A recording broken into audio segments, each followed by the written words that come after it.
Welcome to the Leadership Launchpad Project. I'm your host, flying solo today, Susan Hobson. That's right, I'm flying solo because we had to donate Rob's thought leadership to one of our favorite D1 programs down in Massachusetts. He's taking that stage right now as we speak to serve those athletes from the mental health perspective, furthering the mission that we're on here at the Leadership Launchpad Project to change the way the game is being played forever through this heart-centric, human-centric leadership. And so I can hardly wait to introduce our guest today because he is going to bring some serious heat and fuel to this mission. This is Joe Hawley, friends. He is a retired NFLer. He started his career in Atlanta, finished in Tampa Bay. I know we're going to hear some fun stories from that aspect of his journey. But the real reason he's here and how we actually found each other was that he has actually, since his retirement, gone on a very similar mission himself. He's fallen into entrepreneurship and is on his own heart-centric, human-centric leadership journey today. Joe, thank you so much for being here, buddy. What a journey it's been. Thanks for having me, Susan. Stoked to drop in with you. What a journey it's been. And this is what I love about this interview, folks. There's so much alignment, as you're going to see. We love to interview our former pro athletes. We here at Team Elite are a bench full of them who felt so called coming out of our sport to really get back down into the trenches of our sport from a mindset perspective so we could really affect change at the grassroots level. But that journey over the 15 years of me leading this at Team Elite has since evolved into how we really serve our high achievers professionally, help them turn into high performers, get them out of all that deficit mindset strategy where all the suffering lives, and really setting them up so that they can play their biggest impact game. And now on the leadership front, which is what this interview is going to be all about. So this is where I want to start. You mentioned the journey, Joe. Tell us a little bit of this backstory in terms of your journey. Like, what was it like for you as an athlete? And what did you experience in regards to your mental health along that journey? I mean, it's so much easier to talk about from in retrospect, right? I think it's like you don't know what you don't know. And as I was going through my career, obviously, playing at such a high caliber, the pinnacle of competition, dealt with a lot of performance, anxiety and feeling like I've always had to prove myself and really stressed out all the time, not just physical pain, but, mental stress and always looking behind me, wondering if someone's going to take my spot and just all of the stuff that goes into being a professional athlete. And there's just a lot of challenges. And it was actually halfway through my NFL career that I was introduced to meditation as a tool. And I had a lot of resistance to even the word meditation. I grew up in a religious household, right? And kind of a Western Christian dogmatic kind of belief structure. And I was told that meditation was Eastern mysticism, and it's just not good for you from a spiritual perspective, which is interesting. Very. So I always had a lot of resistance to it. And I remember we had a new coach come in my 5th year, and he brought in these mindset coaches. And so they talked about meditation from a mindset perspective. And right. They said, what if I told you that if you, took 5 minutes a day just to sit with yourself and counted your breaths, it was really simple meditation practices that they introduced to us. It would reduce stress, reduce anxiety, increase focus, increase presence, and increase performance on the field. And it was the first time I heard about meditation as a tool to help me in my performance and reduce stress and anxiety. And, when I first sat down to meditate, I think most people can probably relate to this, and, set the timer for 5 minutes, and the meditation was simply count your breaths to 10. Yep. And it was fascinating how I found myself all of a sudden counting to 17. And I'm like, wait, come back. And so what they shared with me, which was really powerful, is meditation, because naturally I think a lot of people could say meditation, like I'm not doing it right, so I don't do it. Right. But what they shared is meditation is not about getting it perfect or staying focused. It's about coming back to the breath when you notice that you're lost in thought, or count up to 17 when you're supposed to top at 10 and go back to 1. And they used an analogy like for an athlete, it made a lot of sense. Like when you go work out, if I'm doing a bicep curl, I'm actually curling a weight. It's actually ripping the muscles. And so it's in the curl. So every time I lose my focus on the breath and I come back, that's like one rep. And the more I do that, the stronger I get. And, looking back on that now, meditation has had a huge impact in my career and my performance, but now in my connection to self as well. And that's just a little story of kind of where I started taking more control of my mental health and emotional health. That included reading books and expanding my kind of awareness, and really going down the self-development path, which kind of started towards the latter part of my career. This is where I want to go with you. I talk about this all the time when I share how I came to my purpose. Was like, I didn't even get exposed to any of the mindset stuff until my freshman year at Princeton, right? And then by that time you have resources like mindset coaches coming in, right? Or sports psychs or whatever. When the athlete's buckling and you got to keep them in the lineup. But why did it take us until we got to pro status to even be exposed to that type of resource? This is something I'm really trying to figure out here in 2023 in the context of sports and neuroscience. Why is that still the case? I think it's a part of a bigger systemic, paradigm issue that we're moving through of, these even the conversation around mental and emotional health. I mean, when I'm sure when you were playing and when I first started playing there wasn't a lot of even talk around it. And so it's really beautiful how the conversation's shifting, that it's being destigmatized. People are able to speak out of, hey, I'm struggling. I'm having mental and emotional health issues.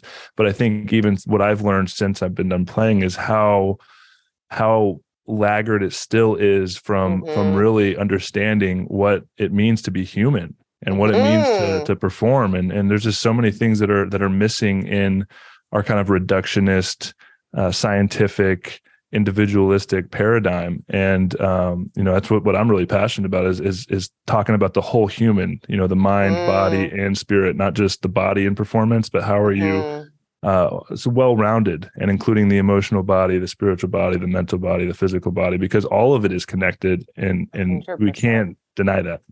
Yeah. So where did you first come across that little insight or inspiration to be thinking about the whole human holistically?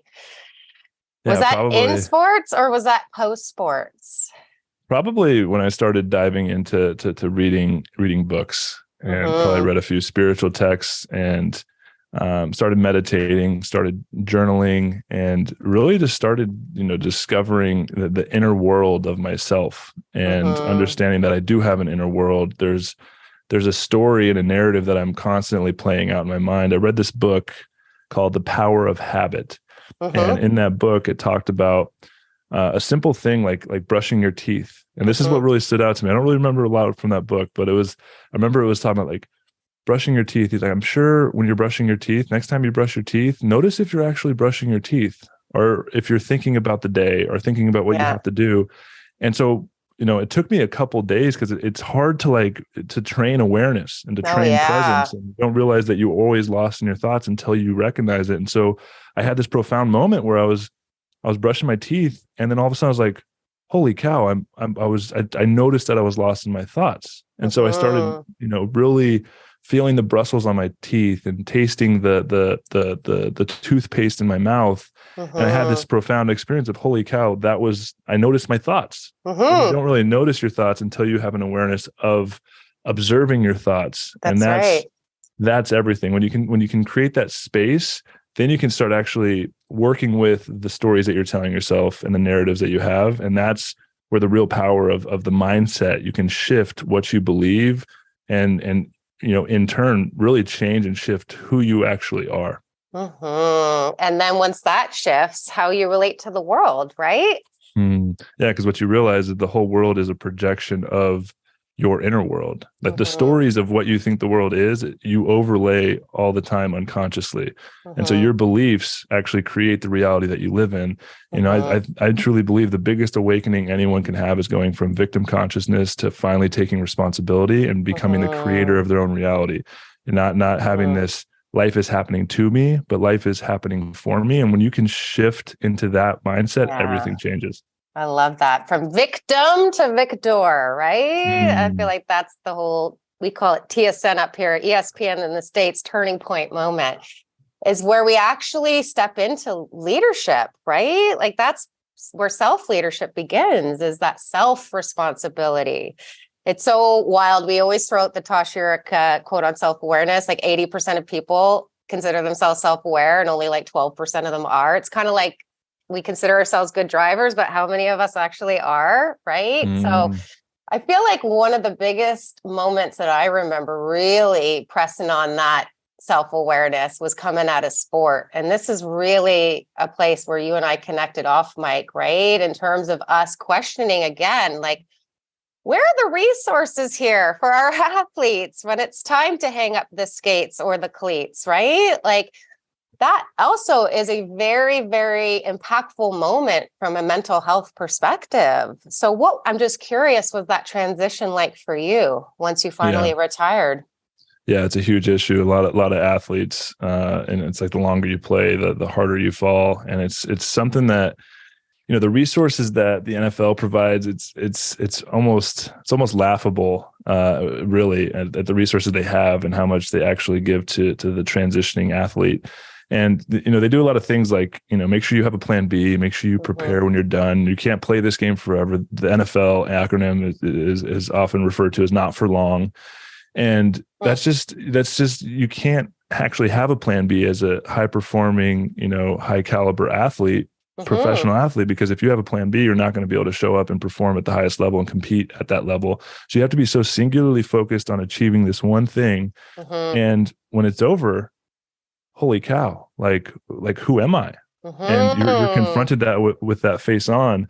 And, you know, for me, I was somebody who, you gave football everything I had. And, you know, I had my big aha awakening responsibility moment my third year in the NFL, where, you know, I got replaced by a top draft pick. I went into a victim mentality. I went into depression. I was drinking a lot, ended up getting suspended for taking Adderall, got popped for a PED drug test.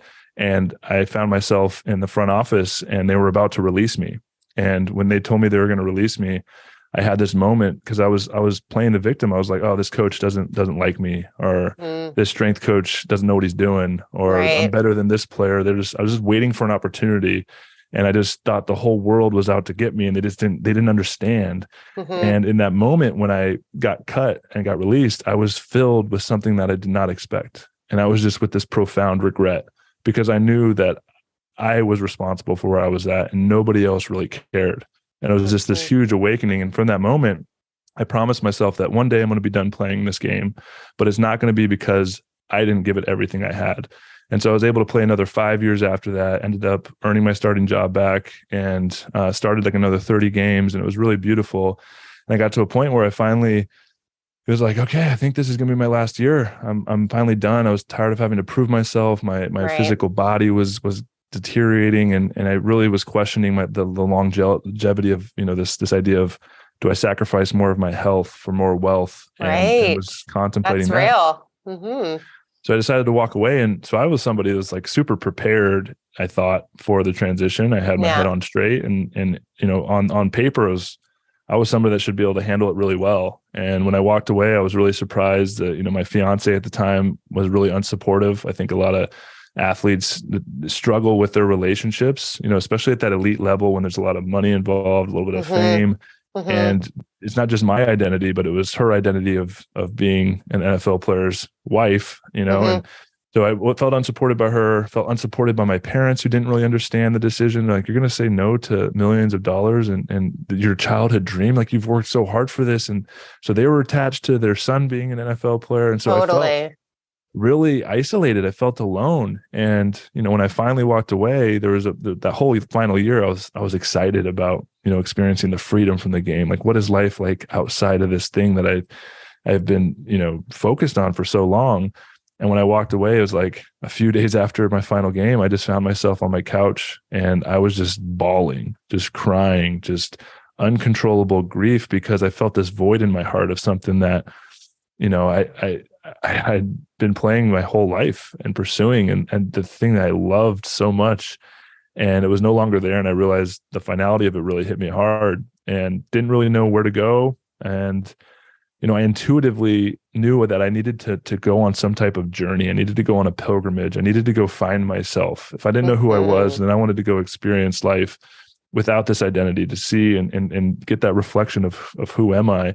And that led me on a journey of over 2 years going nomadic. I bought a van. I gave away all my possessions to charity, and I traveled the country on this journey of self-discovery and healing. And on that path, I started learning, diving deeper into meditation. I developed a yoga practice to really start connecting with my body, and became really passionate about the transition, and not just the transition of athlete to non-athlete, but understanding the psychological developmental process that we all really must go through. And we all go through these transitions in our lives, whether you're an entrepreneur that goes through a big exit, or you're somebody that's in a relationship that is not really working and maybe it's unhealthy, or maybe you're in an environment where you get a job in a different place and you have to move. And there's just so much challenge in letting go of who we identify with and what we're attached to. And it really takes a lot of courage to do that, and a lot of trust. And what I've found and what I've learned is,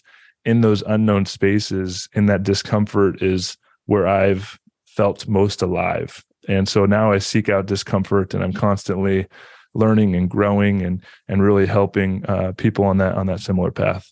Oh my gosh, I love it. I feel like a lot of our leaders listening right now can totally relate. I feel like the last 3 years and the magnitude of disruption has put a lot of our leaders into a very similar deficit, right? Where it's like they're questioning everything. They're questioning, like, what am I doing? And is this even right for me? And like all of that in and around some of that, like, who am I? Like, is this my truth? Is this an expression of my truth? So I would love to hear a little bit more just in terms of that aspect of the journey, right? So here you come at a sport, which is always what we hear athletes struggle with the most, is like the crashing down of that identity, right? Because so much, like you described, Joe, so much of our identity is based on what we're trying to do in the context of sport. So in that journey, you took a van with a dog called Freedom. I feel like I get the name now, and I read that aspect of your story. It makes so much sense, because that's really what set you on that journey, was seeking that freedom. But what were some of the ways that you were able to come home to yourself? So you mentioned yoga, you mentioned meditation. How does all of this help with the identity piece, with the self-concept piece? Yeah, I mean, first is a lot of patience. So if you are going through something like this, know that it's not going to you're not going to find yourself in a day. I think it's understanding it's a journey, and it's not a destination, and it's a continuous process. And, just continuing to learn about myself. And like you said, 80% of people think they're aware, only 12%. I mean, what is awareness? Like we're only conscious of 5% of our story, in the data that we can actually take in and process. And so there's a huge part of us that is unconscious, and there's a lot of our story that shows up. And I think one thing that's really helped me is connecting with my body and learning about the psychosomatic experience and processing. And there's our nervous system is such a powerful tool, and it's constantly communicating to us. So if you're somebody that feels like, who am I? Is this my purpose? Is this what I'm supposed to be doing? You're beginning to listen to your body and your nervous system. And you can feel like, I just don't feel fully satisfied. I don't know what I'm supposed to be doing, but I know maybe it's not this. Right. And what I would say is continue to trust that. I truly believe we all have an internal guidance system that is constantly communicating to us. You can call it your soul, your higher self. I like to label it as my heart. There's an intelligence in our heart. There's an intelligence in our gut. We actually have 3 brains. In our culture and society, we're so identified with our brain up here and our intellect, but there's an emotional intelligence and there's a gut feeling, and learning to listen to that, to trust that, is a profound tool. But in order to do that, you actually have to feel good in your body. And so that's why the tools like meditation is slowing down and listening, yoga, because then I'm actually having an awareness and dropping into my body, and then learning about what my triggers are. If I'm constantly dealing with road rage, like, I'm telling you, it's not the person cutting you off that is the reason you're angry. There's something deeper inside of you that lives within your unconscious. And so having an awareness and being able to tap into your emotional body, feel those feelings and release those feelings through processes like, learning to cry when you need to cry and learning to feel when you need to feel.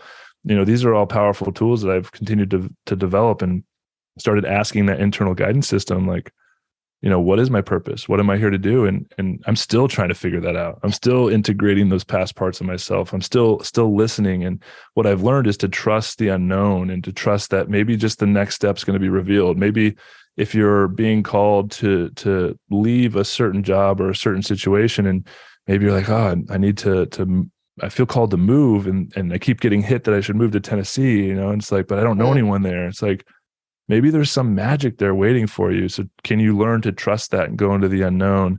I think that's the biggest tool moving into, as we've gone through, like you shared, this big disruption a few years ago and this big collective paradigm shift. The most important tool I think any of us can develop is really nervous system regulation, connecting to the breath, learning about what our body's communicating to us, and being able to trust as this collective shift and shakeup happens, where am I going to land and what am I being called to do?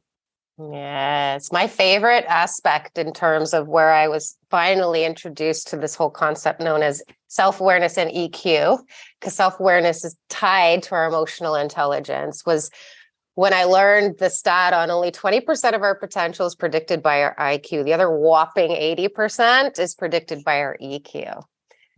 And we're seeing this in the disruption, right? Like, this is some of the shift in leadership that we're celebrating the most, right? Is the fact that because we had the time to kind of go on a journey inside the four walls known as the bunker, I think that was the experience for a lot of people in that discomfort, right? Is like, they were starting to pay attention to some of that emotional feedback or intel that was on the play in regards to, am I really on track here? Is this really the point for me? Is this where I'm going to show up and be of max service in this world?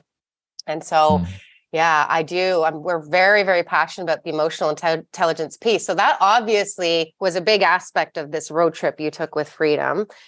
And that inspired the next chapter, right, of your journey into entrepreneurship.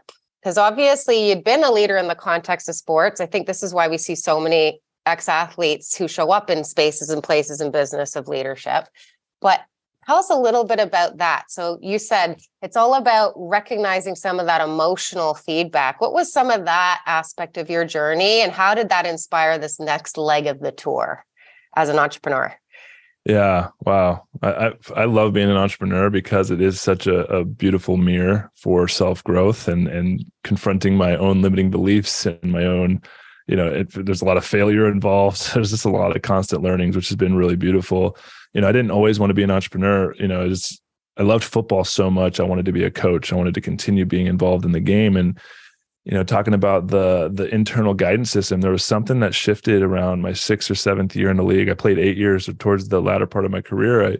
I started realizing, okay, I'm feeling called to be of service, to have a big impact. And I knew if I was a coach, I would have a profound impact. I'd be a great coach, and I wanted to be a coach, but that limited my impact to maybe 50 to 100 guys on the team each year. And there was something inside me telling me, you're meant for something bigger. You're meant for something greater. And, I realized, made pretty good money, and, I could invest this in building businesses. And I started realizing, I reached the pinnacle of my athletic career, and there's like a ceiling that I reached, and I could have continued to play and maybe got a little bit better, percent increments better, but there was a ceiling I reached that I couldn't break through, and there was nothing left really for me to accomplish there. But when I started understanding business and entrepreneurship, there is no ceiling. The only ceiling that you put is the ceiling you put on yourself. Exactly. And that really inspired me. And so towards the last couple of years of my career, I started reading all the business books, preparing, I want to learn about business. I have no idea what I'm doing. And, the common theme that I found in all these business books was fail as fast as you can, because you can't learn experience. You got to go through it. And that's the fastest way to learn. So fail as fast as you can. You're going to learn as fast as you can. And so I just promised myself I was just going to say yes to different opportunities. And, when I first left and did the van life thing, I tested my got in the entrepreneurial realm. I hired a branding agency. I started a blog, got an LLC and created an account. And so it was like this really cool little, way to get involved in that. And then there was a couple different investment opportunities that I should not have been involved in that cost me a lot of money, but I have no regrets because through those experiences, I learned so much because I had no idea what I was doing. And, about 2 years into the van life journey, I started asking the question, okay, like what am I here to do? What's my purpose? I don't want to travel around my whole life. I feel like I'm ready to start, building the thing. And that's when I got the vision to support former athletes and build community. Because I had found a couple different communities, and I had really learned that a lot of my healing happened within community spaces, feeling seen, feeling heard, feeling held. And who I am and my authentic self, and being vulnerable in those spaces was so profound. And I knew that there wasn't anything like that for athletes. The resources they provide is either on the side of, hey, we'll help you get a job resume and get some interviews so you can go get a corporate job. Or if you're really struggling, hey, we have a mental health professional and you can go get therapy. Like, it's like those two are the ends of the spectrum. What I needed was a safe space to grieve and feel the loss of the identity of who I was, so that I could find myself. And so there's a big gap there. And so I felt called to serve in that way. And I knew it was the right path to go down, because it scared the shit out of me, to be quite frank. And what I realized, I read in a book towards the end of my career, is on the other side of fear lies freedom. And this goes back to the emotional EQ piece and the internal guidance system. If you don't know what you're supposed to be doing, really take some time to feel into what scares you. Is it starting that business? Is it, going for that promotion, or leading in a different way, or going and experiencing something? If there's a little like resistance, like that's what you're supposed to be leaning into. And so I've learned to follow my fear. And I know that if I can follow my fear and work through that fear, that's where real freedom lies. And so I went all in on that business, and went through a lot, learned a lot, and ended up building a big team, and it wasn't really working out, wasn't figuring out how to make money, and ended up letting go of the entire vision about 4 months ago. And in the process, have allowed it to be reborn in this really beautiful way. And all these lessons I've learned over the last 2 years, being able to integrate those. And, when I first started the journey, I probably wouldn't have even called myself an entrepreneur. I didn't even know how to hire somebody. I remember asking my wife, who's an incredible entrepreneur. She's been an entrepreneur for 17 years, built multiple businesses. And I was like, how do I, what do I even pay somebody? Like, what do people make? Like, I was making $4 million in a year. Like, what does like an assistant make? What's an average salary, right? What's an average salary? I had no idea. And so I just, and that's a part of the humility that I think a lot of athletes struggle with, and maybe even leaders, is it's okay that you don't know. And saying I don't know, and being open and having that beginner's mind has been hugely valuable to me. And I've learned so much, and have really, just shot super forward in my ability as an entrepreneur and building businesses, and, just continuing to, like, I don't have any shame in, like, if I don't know something, I'll just say, like, I don't know. What do you mean? Can you explain that? Because then I'm going to know, and then I'm going to be able to add it to my repertoire and build a stronger foundation. And really excited. I mean, it took me 16 years to be one of the best in the world at football. And I've only been on this entrepreneurial journey for right around 3 years. And I've just evolved and grown and expanded so much. So I'm excited to see what the next decade leads to, as far as, my abilities, and putting a lot of this energy into learning and growing, and, relaunching this business, which I'm really, really excited about. Love it. And I definitely want to hear about that latest chapter, but I want to circle back and rewind the game tape a little bit. There's something you said there, like, I love the whole feedback, not failure. To me, that's another TSN turning point moment, right? Where we go from fixed mindset to growth mindset. That, to me, says so much in terms of why that opened up so much for you when you were actually able to find that frame. But you talked about the fear and how we should really lean into the fear, because that's where the greatest growth ops live. How do we know the difference though, right? Because one of the things I get challenged on a lot as a mindset coach is like, isn't there like a healthy fear when you like literally should run for your life? And like, how do I discern that? Like especially people who are new into associating with their fear and figuring out what that intel even means. What would you say to that? Like in terms of the resistance known as fear, how do we know? How can we discern? Yeah, I mean, I think if you lump in fear, like the survival mechanism, like if there's a bear that comes out of the woods and you feel scared and you think you should, like, I don't think you're supposed to run because then the bear's chase you, but it's probably a bad example. But like that survival, if you're feeling that and your life's not actually threatened, then getting curious, like curiosity of why am I feeling this? Where does this come from? And that takes noticing how it shows up in your body and then getting curious. And I think journaling practices are really powerful and creating that relationship with your fear. And what I've learned about fear, which has been really, really potent, is what is fear actually, right? I love the acronym false evidence appearing real. But fear, if you really get down to the essence of it, fear is actually love. Fear loves you so much that it's trying to protect you from being hurt.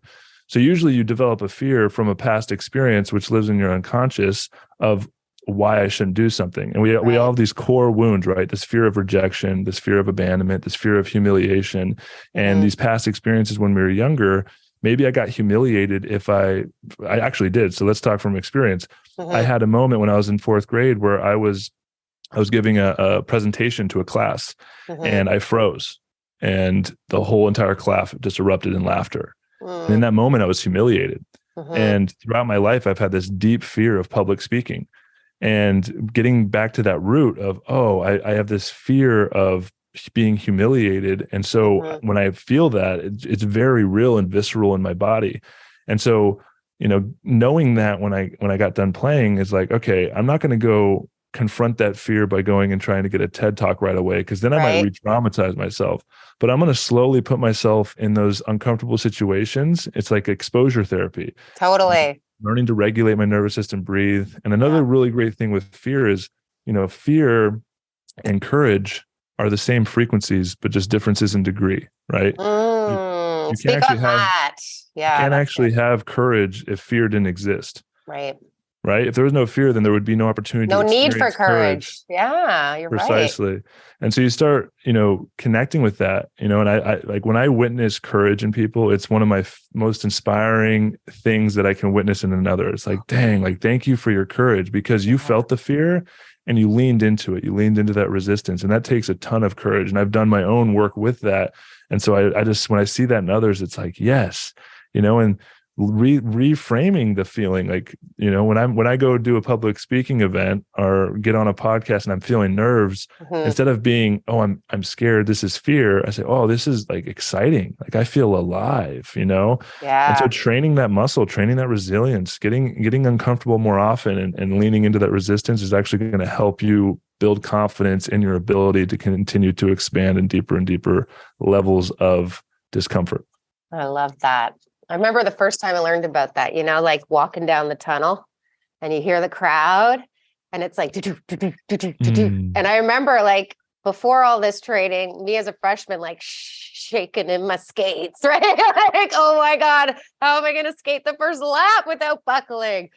And then we had that beautiful introduction to, it's kind of the same feeling, it's just mislabeled, And then I started to learn that, okay, this is excitement. Something really exciting is about to happen. Okay, I can roll with this. And then it gave me that charge and it totally transmuted my response to that emotion. So that was really powerful.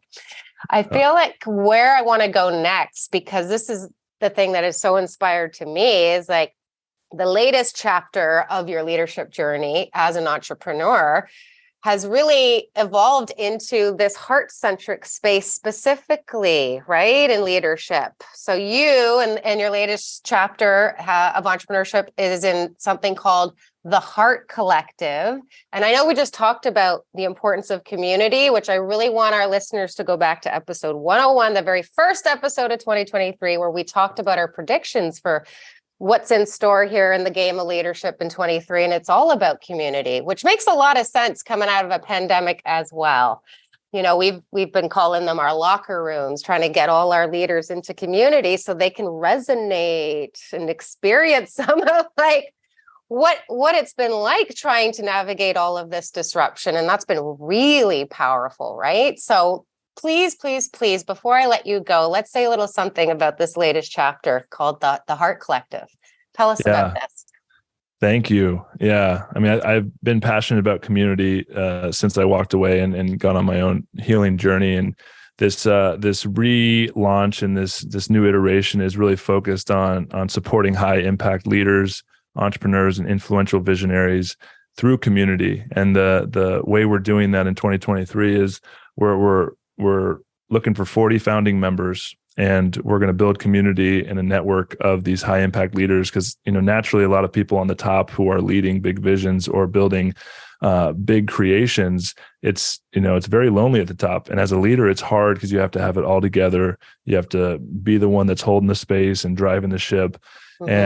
And it's hard to feel really held and seen. And so really passionate building community for them specifically. And the way we do that is through these rites of passage initiatory experiences. And so I have 2 permits this year. We're doing whitewater rafting expedition. So it's a 4-day expedition in nature. So there's a natural courage, adventure, discomfort, exploring the unknown. And what that does is it creates something called communitas.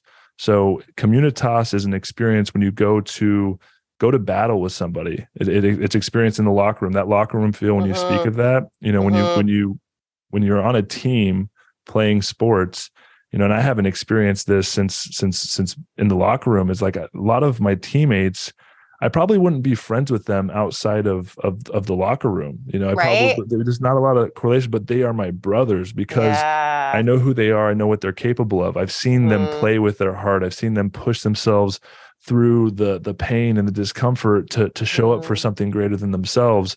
And there's nothing more profound than that in my experience. And it creates these unbreakable bonds. And so we're creating a communitas experience for these 40 high impact leaders in 2023. And we're going to build the foundation for really cool things moving forward into the future, but really supporting these individuals who are focused on really serving this new paradigm and building a new world and bringing more of these heart-centered leadership styles into their creation. So we're creating this top-down approach to give them the tools and the experience so that they can integrate it into their visions, into their businesses, into their leadership styles. Oh my gosh, so freaking necessary, requisite. I feel like this is the other shift because of the pandemic that we're most celebrating here at the Launchpad, right? It's all about this whole shift from leadership 1.0, the old school command and control, power over rather than power within, to the new school leadership, which is all about leading from the heart and focusing on the human, right? So when you look out over the horizon of 23, I'm going to ask you that question, like, what do you see in store for our leaders, in terms of all of this shift that's happening? Because I think one of the things that we are definitely calibrating is that, some of those 1.0 leaders, there's a lot of fear, right? Like this is all they've ever known. This is how they were raised. It was how their mentors trained them to be. Like there's so much resistance to letting go of old faithful over here. So, but clearly that needs to happen. Like one of the things we've really been talking to all of our experts about is like, if you keep hanging on for dear life, you are going to be washed up to shore. Like you're not going to be able to compete in the future of business because the future of business is 2.0. So what would you say as your final call to our leaders listening in regards to that? Yeah, I would say if you're feeling all of that, like it's really doing the work on yourself to work through those fears, work through those resistances. Why is that coming up? And if you really feel into this new type of leadership and leading from the heart and being more, heart-centered and viewing the people that you're leading as humans and empowering them, you're actually going to get more out of the people that you're leading, the more out of your business. You're going to get more results because people are going to want to show up for you. It's one of the biggest things that, when I was playing in the NFL, I had such resistance to the idea of like leading because I felt like in order for me to lead, I had to have it all together. I had to have all the answers and I had to tell people if they were doing something wrong, like, hey, that's not it. Like we got to do this and work harder and like all this stuff, like top down approach, like you said. And the simplest way I view leadership now is as a leader, it's I'm not above anyone else. It's a round table approach. I am somebody that's a cog in this whole entity, and I have a role, but everybody's role is important. And if there's one person that's missing, then we're not going to be as efficient as we are. That's what every single person here. And so what is my role as a leader is to remind people where we're headed. And that takes a really clear vision. And so can you remind the people that you're leading, what is our vision? Where are we headed? What do we want to accomplish? And empowering them to do that is actually going to make your job a whole lot easier. You're not going to have to manage all the people, but empower them to really show up for themselves. And in order to do that, it takes a deep understanding of self, where you're projecting your own fears and all that onto others, being able to own that, take responsibility, and start really loving people for who they are first. And then they will show up and go to the end of the earth for you. That's really powerful, right? Like that is what Joe and I both found on our journeys through sport as we came out and had to go on the journey within, is that it all started with that self responsibility. But what opens up when you actually do that in terms of you really stepping into your power, that's really what freedom's all about. Everybody listening, right? Is like the freedom to be able to choose from a space and place that knows what is best and right for you. Ain't nothing better. But one of the things I definitely don't want you to leave before I pull out the big guns, Joe, we have and I'm so happy you haven't listened to any other episodes, so you don't even know what's coming, but this is our favorite question to ask. What do you want your legacy to be? So the legacy of all of this journey that you've been on and all of the journey that's to come, have you thought about that in terms of what it is that you want to leave behind and what you want people to remember, or the impact, the ripple effect? Yeah, I mean, I want people to remember me as someone who led with the heart, and who has a big heart, and who loved deeply.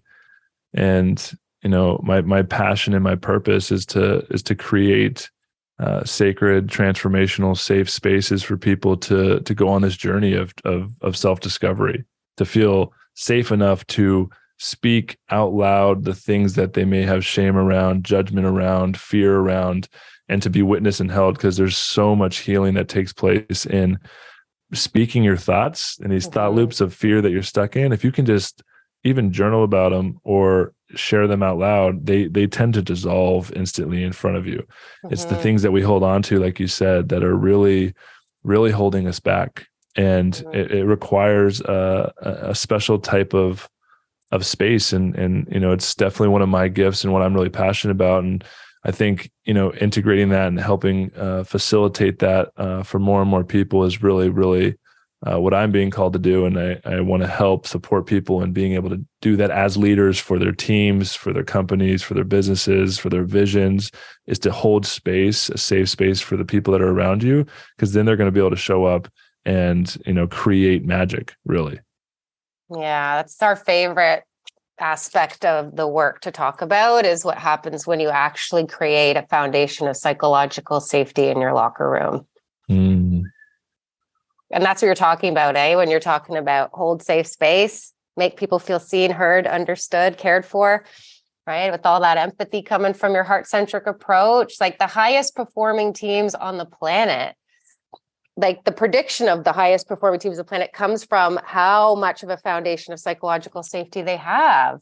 And that's why this is so powerful for our leaders to get into community and be held, right? In that way, because that just unleashes so much potential in terms of how they can bring that into their locker rooms and serve their people with that ripple effect. Beautifully said. Joe, this has been so much fun, as I knew it would be. We have to have you back for a part 2. Absolutely. I know Joe or Rob will have all kinds of other questions, probably more related to the NFL aspect of your journey, but that's cool. We might give them a shot. Before I let you go, though, Joe, would you like to let people know where to find you, where to look into this whole Hart Collective thing that you've been riffing on? I know so many of our leaders out there are going to really resonate with that offer. So where can we find you? Yeah, we're relaunching the website right now, but you can find us at thehartcollective.com, HART, thehartcollective.com. It's under construction, but there's still a tab to join our mailing list and stay in touch as we roll this new vision out. You can listen to my podcast that is in the process of getting relaunched as well. I'm definitely in this big rebirth phase, as you can tell. I love my podcast is called Life Beyond the Game. I bring on elite athletes to talk about their journeys through that deep journey of self-discovery, so that it can really relate to anybody that's on that path of really, needing the courage to go into the unknown. Oh my gosh, I have so many people to send your way for that too. But I will definitely be starting by going to thehartcollective.com. We'll have all that in the show notes, folks. I definitely want to get on your mailing list because I would love to go white river rafting with y'all. That sounds like the best adventure ever. Woo! It's epic. It's so epic. This is the thing. Like, most people have a really busted up relationship with living outside the comfort zone. I feel like you and I are totally in alignment in terms of seeing that as the guaranteed growth zone. So let's go, folks.